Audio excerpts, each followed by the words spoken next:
If you're black, this message is for you, but they don't want you to hear it. Right now, as you're watching this, they're counting on your distraction. They want you to be too tired, too stressed, too entertained. Because if you ever stopped scrolling long enough to look behind the curtain, you'd see the truth they've buried for centuries. While you binge Netflix, they erase your ancestors. While you argue about celebrities, they rewrite your history books. While you chase trends, they ensure you never ask real questions, and the scariest part is, you were never supposed to wake up. Because once you know what's happening, there's no going back. They don't need to kill your body anymore. They kill your focus. They don't need to chain your hands. They chain your mind. The real war isn't with guns anymore. It's with your attention. This is psychological warfare, a spiritual ambush, a silent system that is built to keep you scrolling while your story is stolen. And if you don't wake up now, you may never get the chance, so listen closely. This isn't a conspiracy, it's a coded message for the chosen. And if you're watching, you're. During the days of our ancestors, they used whips. Today, they have Wi-Fi. They don't need overseers, they have algorithms. Welcome to the digital plantation and a new kind of slavery, where the chains are invisible, but the control is absolute.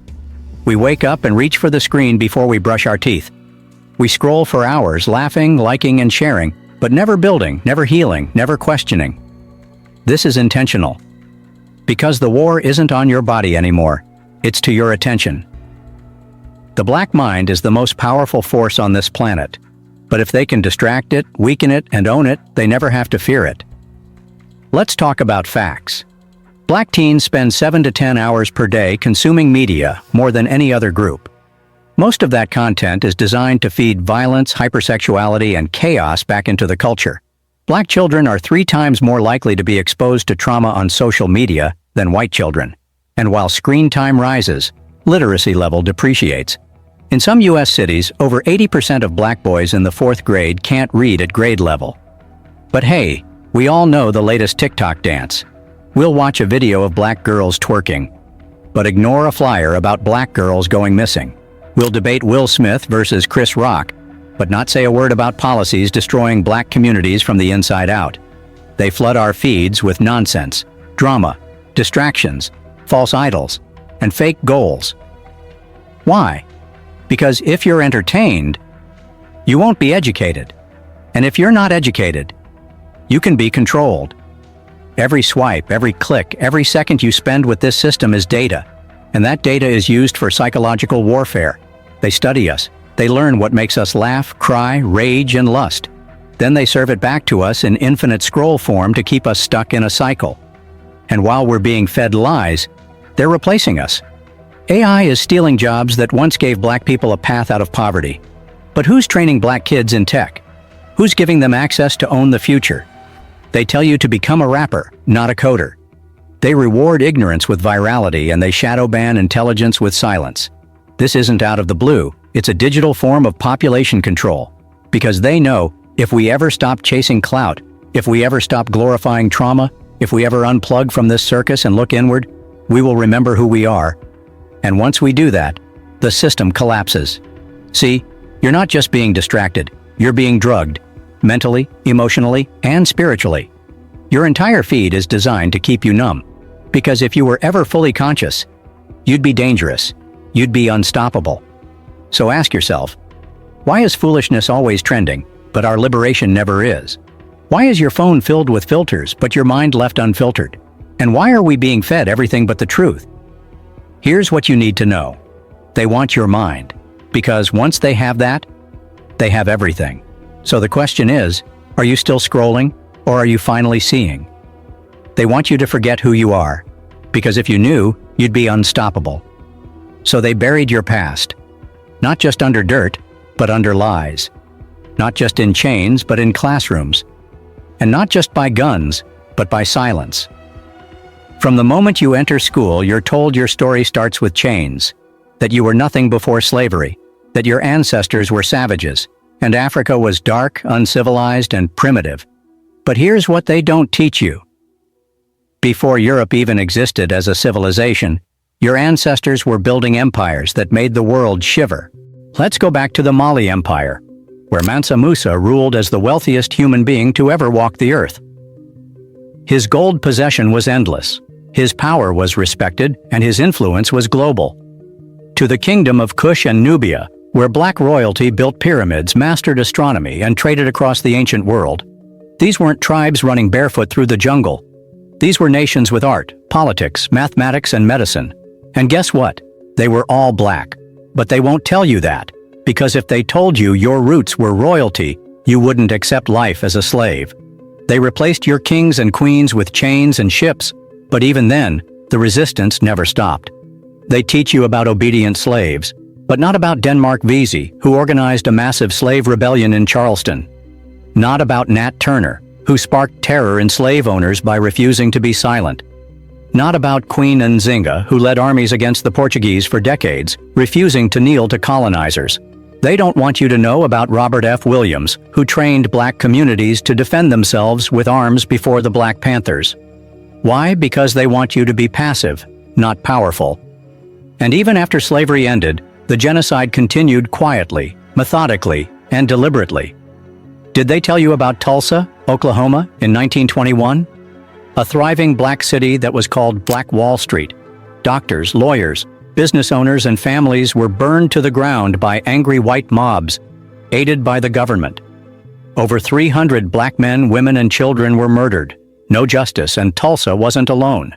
There was the Colfax Massacre in Louisiana, where over 100 black men were slaughtered in cold blood for trying to vote. Rosewood, a prosperous black town in Florida that was wiped off the map in 1923. Ocoee, Election Day, 1920. Black voters were killed and driven from their homes. East Street, Louis, 1917.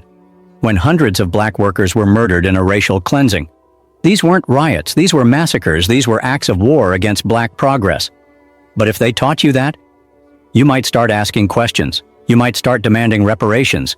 You might start organizing so they stay silent. But it doesn't end with murder. They've even stolen our ideas.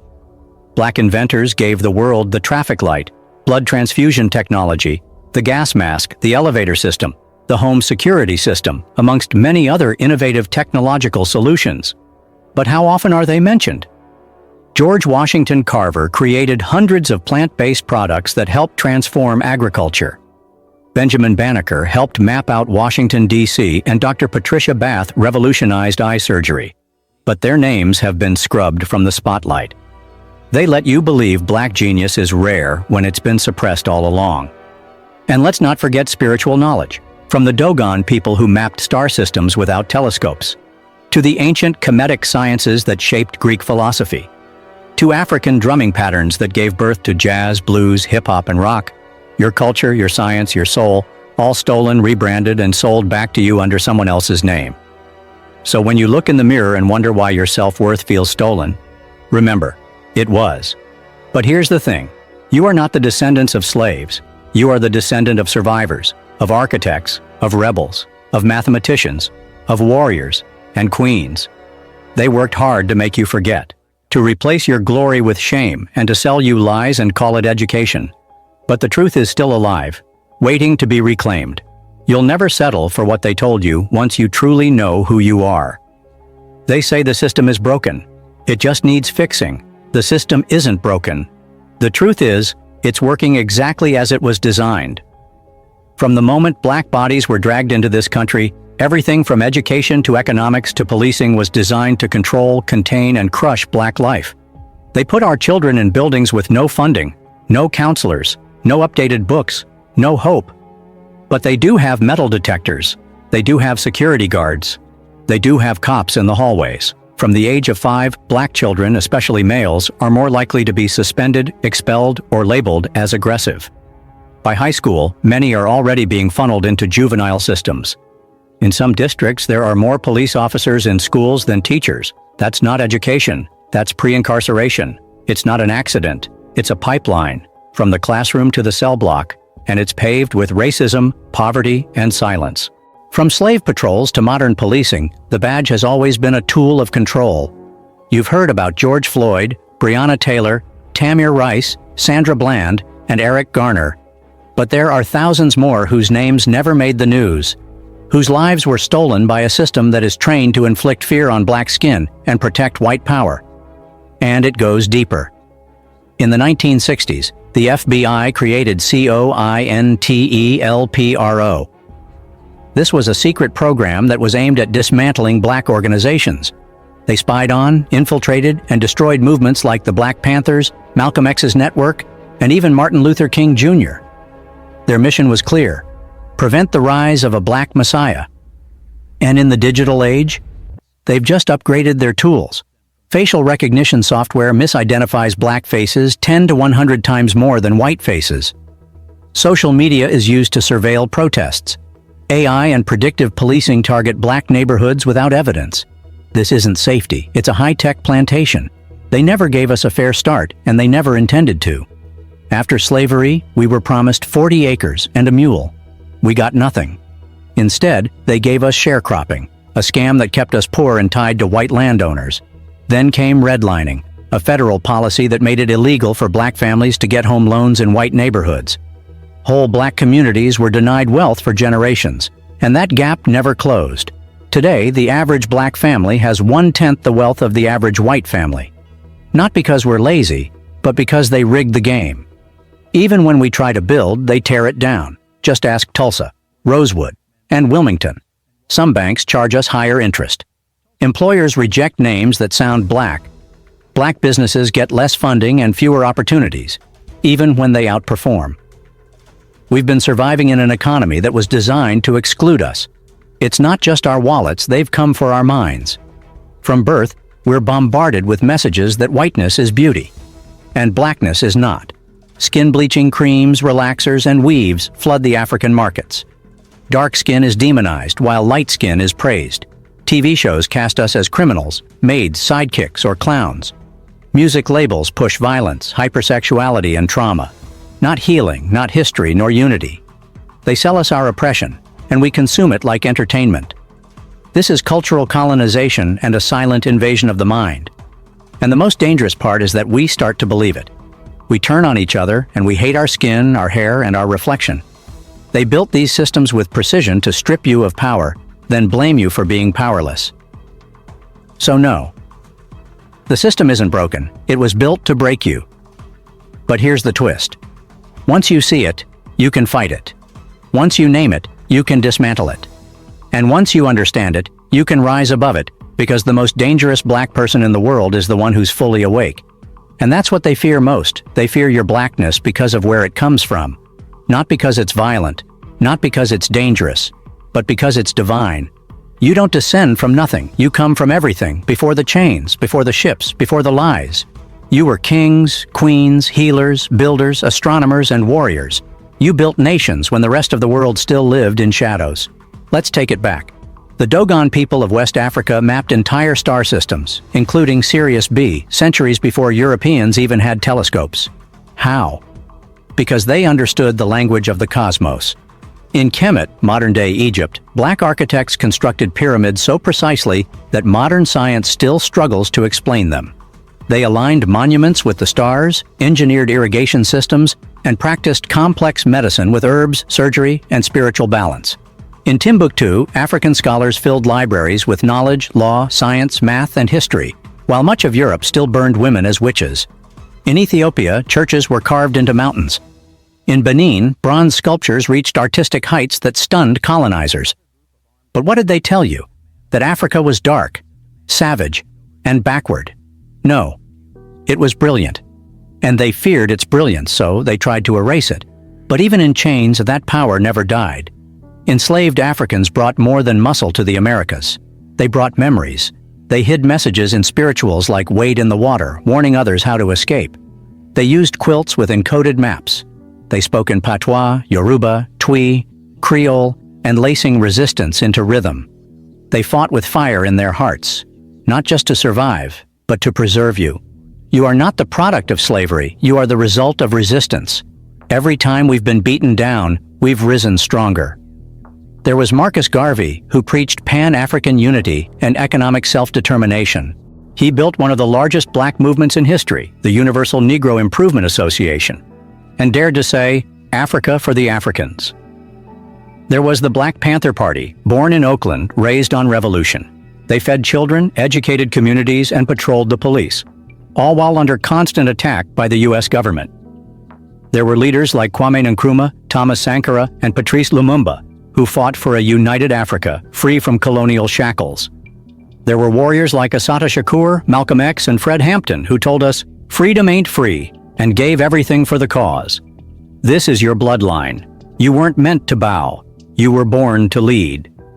But the system knows something you might not. If you ever wake up to who you truly are, they can't stop you. So they bury your power under distractions. They make your greatness look like a threat. They tell you to hate your skin, your hair, and your name, because if you ever loved it, if you ever embraced it, you'd tear the whole system down. Your melanin is more than skin. It's a memory, it's magic, it's a legacy, and it's a voice. So remember this. You are the dream of your ancestors. You are the echo of empires. You are the power they never wanted you to reclaim. But now you know. That changes everything.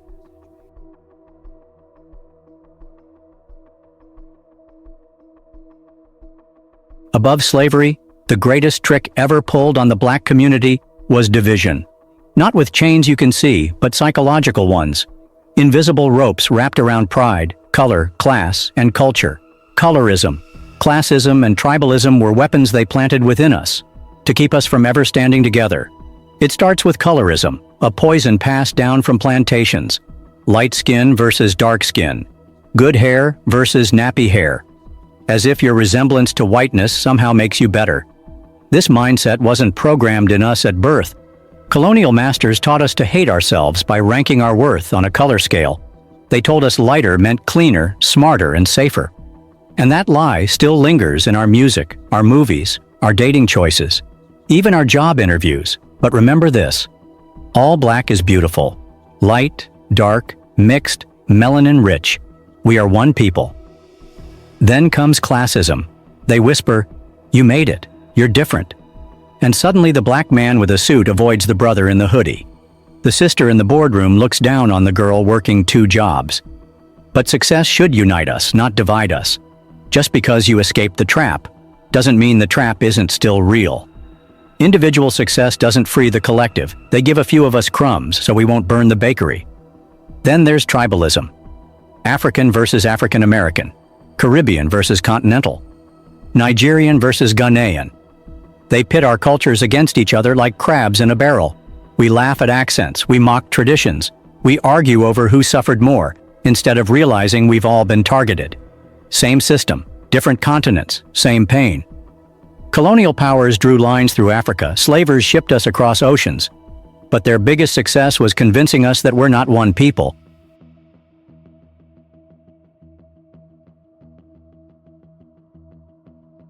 Even in culture, they divide to conquer. The media pumps out images of gangsters, drug dealers, hypersexualized women, and black-on-black violence over and over. But where are the engineers, the healers, and the revolutionaries? They hide those stories and amplify destruction. Why? Because a divided black mind is easy to manipulate. They celebrate artists who push greed, violence, and lust, but silence those who speak of unity, knowledge, and truth. Have you ever wondered why they banned Marcus Garvey but celebrated rappers with million-dollar chains? Think about it for a bit. Hopefully, you should be seeing a clearer picture by now. Our economy is also divided. We question black businesses more than we question corporations. We demand discounts on our own, but pay full price to those who never valued us. We doubt black leaders, ridicule movements, and argue about who's real, while the enemy watches and laughs. It's all part of the plan. To keep us busy fighting each other, so we never fight the system. That's how the oppressor survives, by planting distrust in every corner of the black experience. The truth is, you are not each other's enemy. The real enemy is the system that made you think so. The only thing more powerful than a conscious black person is a united black people. So stop looking at your brother with a side eye. Stop mocking your sister's journey, and stop feeding the system the division it craves. Because once we link arms across skin tones, classes, flags, and borders, we become unstoppable. And that's the day they fear the most. Waking up is not a moment, it's a mission. It's not enough to know the truth. You have to live it, build with it, and spread it. Because the chains that bind us now aren't made of iron. They're made of silence, of forgetfulness and distraction. The real revolution begins in the mind. Unlearn their lies, relearn your truth. Start with books they don't want you to read. The Miseducation of the Negro by Carter G. Woodson. How Europe Underdeveloped Africa by Walter Rodney. Message to the Black Man by Elijah Muhammad. The Autobiography of Malcolm X and Destruction of Black Civilization by Chancellor Williams. Connect with African spirituality. Not religion used to enslave you, but the ancestral wisdom they buried. Knowledge is your weapon. Acquire it and use it. Stop begging for a seat at their table. Build your own. Support Black-owned businesses. Circulate the dollar within your community. Learn how money works, investing, saving, and ownership. Buy land, learn credit, and build a legacy.